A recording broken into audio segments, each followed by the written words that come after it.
नमस्कार दोस्तों, welcome to सरकार स्टडी वेब्स एजुकेशन। चलिए दोस्तों, एक्सेल में अब हम बनाने वाले हैं एक इम्पॉर्टेंट शीट जिसका नाम है एम्प्लॉई सैलरी शीट, जो कि किसी पर्टिकुलर मंथ की, मतलब कोई कंपनी है, कोई संस्था है, कोई कॉलेज है या कोई भी संस्थान है जहाँ के एम्प्लॉय वर्क करते हैं, उन जगहों पर हमको देखने को मिलेगा बहुत सारे एम्प्लॉय होते हैं। तो उनकी जो सीट है, मतलब एक प्रकार से सैलरी है, उसके बोनस है, भत्ते हैं, जो भी है, बहुत सारी चीज़ें कैलकुलेट की जाती है। इसके अलावा वहाँ आप देखे होंगे प्रोविडेंट फंड या फिर एम्प्लॉय के लिए इंश्योरेंस की स्कीम, बहुत सारी चीज़ें रहती है जिसके लिए यहाँ पे जो है कुछ सैलरी में से यहाँ पे कुछ सैलरी कटती भी है, जिसमें से आपको बाद में मिलती होंगी। तो ये सारी चीज़ें आपको देखने को मिलती है।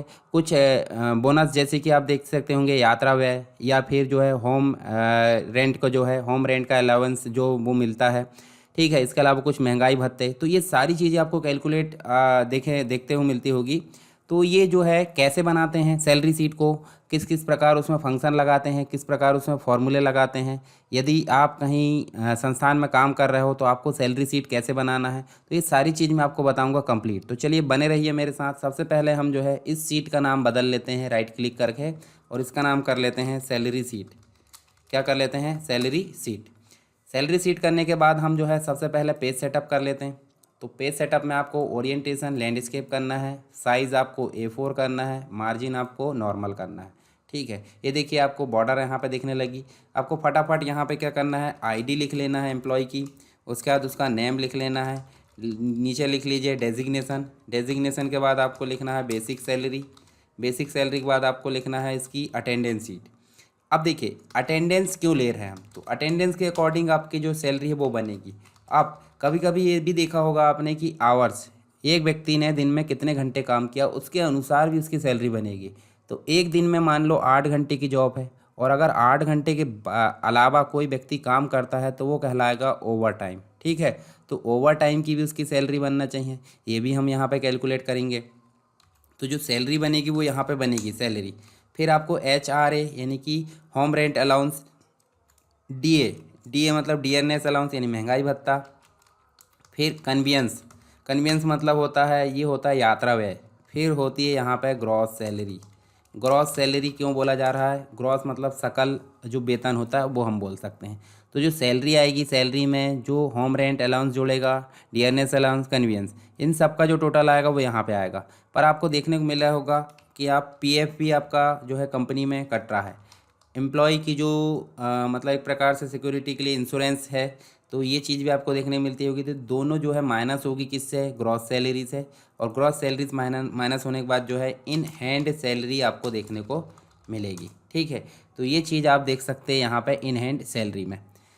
अब ये तो हो गया कंप्लीट, हमारी फील्ड हमने लिख ली। ऊपर हम जो है यहाँ इन सबको कंप्लीट को सेलेक्ट करके यहाँ पे क्या कर लेते हैं, होम टैब में चलते हैं, मर्ज इन सेंटर कर देते हैं, और थोड़ा सा बड़ा करके हम लिख देते हैं क्या, employee salary seat. Particular month की लिख देते हैं, ऑफ मंथ हम लिख देते हैं, चलिए जुलाई की बना लेते हैं। और जुलाई की नहीं बनाना था, हम बना लेते हैं चलिए अगस्त, अच्छा जुलाई की बना लेते हैं। ये देखिए जुलाई की, जुलाई 2022, इस प्रकार हम जो है इसमें ये बना लेते हैं। और इसके बैकग्राउंड, चलिए इसको थोड़ा सा बोल्ड कर दीजिए, बोल्ड करके थोड़ा सा बड़ा कर देते हैं, और बड़ा करके बैकग्राउंड का कलर इस प्रकार कर दें, और इसके फ़ॉन्ट का कलर जो है आप क्या कर दो, और वाइट कर दो। वाइट करके जो सैलरी सीट है, सैलरी सीट का कलर आप कर दो क्या, येलो। तो ये देखिए सैलरी सीट, और इन सबको जो है आप क्या कर दो, इन सबको सेंटर कर दो, और थोड़ा सा बोल्ड कर दो। बोल्ड करके जो है यहाँ पे ऑटो फॉर्मेट में जाके इसके कॉलम की विड्थ के अकॉर्डिंग इसको सेट कर दो। अब यहाँ आपको वैल्यू टाइप करना है, एक दो वैल्यू टाइप कर लीजिए, जैसे 1101। ठीक है, 1101 है। यहाँ 1101 को हमको जो है क्या करना है, इंक्रीज़ करना है। तो यहाँ आपको सेलेक्ट करना है, और कंप्लीट ऐसे करके आप जो है कम लगभग लगभग 10 या 12-15 एम्प्लॉय की आप जो है सैलरी सीट यहाँ पे बना सकते हैं। ठीक है, ज़्यादा भी बना सकते हैं, पर हम अभी 15 की बना रहा है। ठीक है, नाम लिख दीजिए, चलो मैं आप नाम लिख देते हैं यहाँ पे, ब्रजेश, मुकेश, कमलेश, अजय, विजय, मोहन, सोहन, गणेश, मुरली, कृष्णा। इसके अलावा हम लिख देते हैं अमित। अमित के बाद लिख देते हैं यहाँ पे हम लिख देते हैं सुमित। ठीक है, और लिख देते हैं ये लिख दिए। ठीक है, ये हो गए हमारे एम्प्लॉय के नाम और इसको थोड़ा सा बड़ा कर लेते हैं। अब डेजिग्नेशन में मान लो जो ब्रिजेश है वो क्या है, मैनेजर। मैनेजर के बाद आता है असिस्टेंट मैनेजर, तो ये असिस्टेंट मैनेजर है। ठीक है, उसके अलावा एक कर लेते हैं सुपरवाइज़र।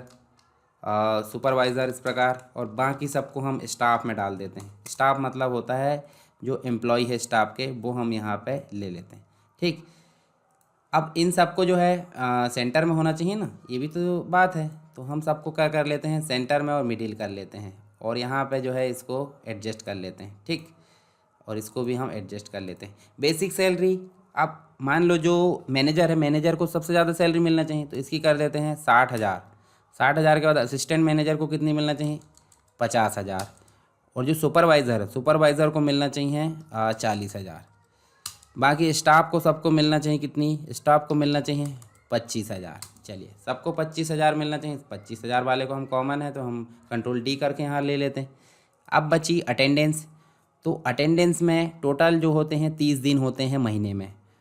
कौन व्यक्ति कितने दिन काम करा उसकी अटेंडेंस यहाँ पे लगेगी, तो हम मैनुअली फिल करेंगे। अटेंडेंस सीट बनाना हमने ऑलरेडी देख लिए, आप उस सीट को देखकर अटेंडेंस को भी यहाँ मैनेज कर सकते हैं। हालांकि हम यहाँ सिंपल लिख देते हैं, कोई व्यक्ति आया 29 दिन, कोई आया 30 दिन, कोई आया 28 दिन, कोई 27 दिन, कोई 26 दिन, कोई 25 दिन, कोई 27 दिन, कोई 24 दिन, कोई 29 दिन आया, कोई 28 दिन आया।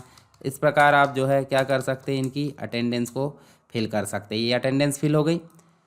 ये है टोटल 30 दिन की सैलरी, पर व्यक्ति 29 दिन आया है तो उसकी सैलरी तो यहाँ पे होना चाहिए कितनी, 29 की।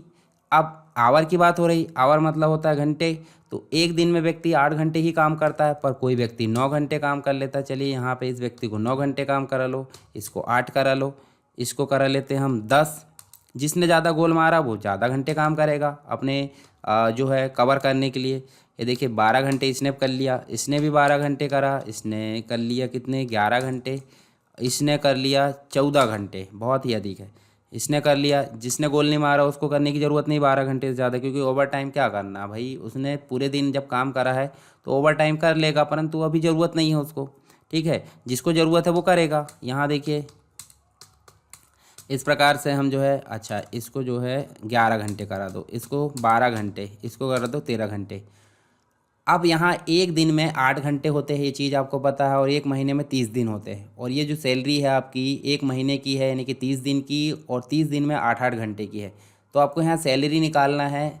देखिए पहले आपको एक दिन की सैलरी पता होना चाहिए, एक दिन की सैलरी में भी आपको प्रत्येक घंटे की पता होना चाहिए, तभी तो आप यहाँ पे क्या करोगे, टोटल 9 घंटे की सैलरी निकाल कर इसको दोगे 29 दिन की यहाँ पे। तो आपको कुछ नहीं करना है, इक्वल लगाना। चलिए मेरे साथ यहाँ पे ध्यान से देखिए, इक्वल लगाना है कहाँ पे, सैलरी सीट में। और आपको यहाँ पे 3 सेल को ध्यान में रखना है। 3 सेल का, ये सैलरी वाला सेल कौन सा है, देखिए आप देखिए D3। तो D3 डिवाइड करें अगर आपने 30 से तो क्या निकल जाएगी, एक दिन की सैलरी। और एक दिन की सैलरी में डिवाइड करेंगे 8 को तो कितने की निकल जाएगी, 1 घंटे की सैलरी। और अगर 1 घंटे की सैलरी में हम जो है गुणा करते हैं आवर को, आवर वाला सेल कौन सा है बताइए ज़रा, F3। देखिए मतलब देखिए टोटल सैलरी में अगर 30 का भाग दिए तो एक दिन की सैलरी आ गई, एक दिन में 8 का भाग दिए तो 1 घंटे की सैलरी आ गई। और 1 घंटे में हमने टोटल जो घंटे जहाँ लिखे उसको गुणा करें तो हमारी एक दिन की सैलरी निकल जाएगी, जितने घंटे उसने काम करा। अब एक दिन की सैलरी उतनी है तो हर दिन उसने उतने काम किया है, तो वो कितने दिन काम करा उनने यहाँ पे E3 में, तो इसमें फिर गुणा करेंगे हम किसका, E3 का। समझ में आया आपको, देखिए फिर से टोटल जो सैलरी आपकी निकली है कहाँ पे, D3 में, उसमें हमने 30 का भाग दिए तो कितनी आ गई, एक दिन की। उसमें हमने 8 का भाग दिए तो कितनी आ गई, वो आ गई 1 घंटे की। 1 घंटे में हमने गुणा करे हैं जो हाँ आवर लिखे, मान लो आवर कहाँ लिखे, F वाले कॉलम में, मतलब कोई भी सेल में, तो इस वाले सेल का नाम है F3 को गुणा करें। F3 का गुणा करने के बाद एक दिन की सैलरी आ जाती है, और हमको निकालना है जितने दिन वो प्रेजेंट हुआ, वो हुआ है 29 दिन। तो 29 दिन कहाँ लिखा है, E3 में। अब निकल जाएगी उसकी कंप्लीट सैलरी। तो जब हम एंटर करेंगे तो ये देखिए उसकी सैलरी कितनी आ रही है, उसकी सैलरी आ रही है 65,250। अब इतनी सैलरी क्यों आ रही है, क्योंकि एक दिन तो वो माइनस हुआ है, तो एक दिन की सैलरी उसकी कटना चाहिए। जी हाँ, एक दिन की सैलरी कट गई है, आप देखिए ध्यान से, पर वो प्रत्येक दिन जो है 9 घंटे काम करा है, तो उसके 1-1 घंटे कहाँ गए, 1-1 घंटे एक्स्ट्रा प्लस हुए ना। जब उसके 1-1 घंटे एक्स्ट्रा प्लस हुए तो 1-2 दिन की सैलरी उसकी प्लस नहीं हो गई यहाँ पे, तो आ गई 65,250। फिर से देखिए इक्वल लगाए, इक्वल लगा के हमने क्या लगाए, जो टोटल सैलरी है, टोटल सैलरी कहाँ पे है ये आप देख सकते हैं D4 में। D4 डिवाइड करें किससे, 30 से, एक दिन की आ गई, डिवाइड करें 8 से, तो ये तो आपको स्टैटिक रखना है 30 और 8, यहाँ मत देखिए, इसमें ये वाले देखने के लिए आपको कुछ नहीं करना है यहाँ वैल्यू को। अब ये 1 घंटे की आ गई, इंटू करना है इसमें F4 को। F4 को क्यों करना है, क्योंकि F4 में आवर्स लिखे। फिर इंटू करना है E4 को, क्योंकि E4 में आपके जो अटेंडेंस है वो लिखी हुई है। तो E4 ये हो गया, एंटर करें। तो एंटर करें तो देखिए यहाँ पे आपको कितने की निकल गई, 1 महीने की निकल गई। अब देखिए यहाँ व्यक्ति देखिए 30 दिन आया है और 30 दिन में 8 घंटे आया है, तो इसकी टोटल सैलरी 50 है। अगर ये कम ज़्यादा करता है, जैसे मान लो ये 10 घंटे काम करता है 30 दिन, तो देखिए 62,500 इसकी सैलरी बन रही है। तो ओवर टाइम का पैसा भी इस व्यक्ति को मिल रहा है। मान लो कोई व्यक्ति 7 घंटे काम कर रहा, 30 दिन आया है, तो देखिए उसकी सैलरी कितनी माइनस हो चुकी है, 50,000 में से 43,750 रुपये मिली हुई है। ठीक है, अब इसको हम 2 बार लगा ली हैं, तो हम इसको कर लेते हैं कंट्रोल D। कंट्रोल D इसलिए कर ली क्योंकि देखिए सब में वो ऑटोमेटिक लग चुकी है। अब HRA टोटल सैलरी का कितना परसेंट मिलना चाहिए, मान लो 4% मिलना चाहिए, तो हम यहाँ लिख देते हैं टोटल सैलरी कहाँ लिखी है हमारी, D3 में। D3 का यानी कि इंटू कितना परसेंट, 4%। ठीक है, ऐसा लिख दिए। तो देखिए 2400 रुपये उसका जो है होम रेंट अलाउंस मिल गया। डियरनेस मतलब महंगाई भत्ता 1% मिले या 2%, तो D3 का 2% दे दो, इस प्रकार। तो देखिए 1200 रुपये आ गया। कन्वीनियंस मतलब मैं जो है यात्रा व्यय आपको देना है, कितना देना है, यात्रा व्यय आप दे दीजिए टोटल सैलरी का 2%। तो टोटल सैलरी लिखिए D3 में, उसका 2% दे दीजिए। ये देखिए 2% दे दिए, या फिर आप जो है 2% की जगह इसको दे दो 3%।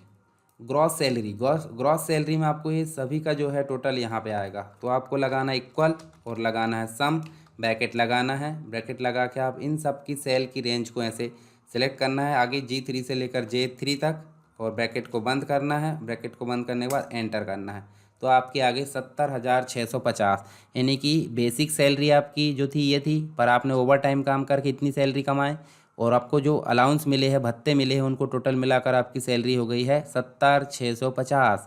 ये तो हो गई ग्रॉस सैलरी। पर आपका पीएफ भी तो कटेगा और आपका इंश्योरेंस का पैसा भी कटेगा, दोनों माइनस होंगे किससे, बेसिक सैलरी से। जब वो माइनस होंगे तो आपकी हाथ में जो सैलरी आएगी वो होगी आपकी ओरिजिनल सैलरी। तो आपका पीएफ कितना कटेगा, पीएफ मान लो आपका 8% कटेगा, किस में से, जो D3 है।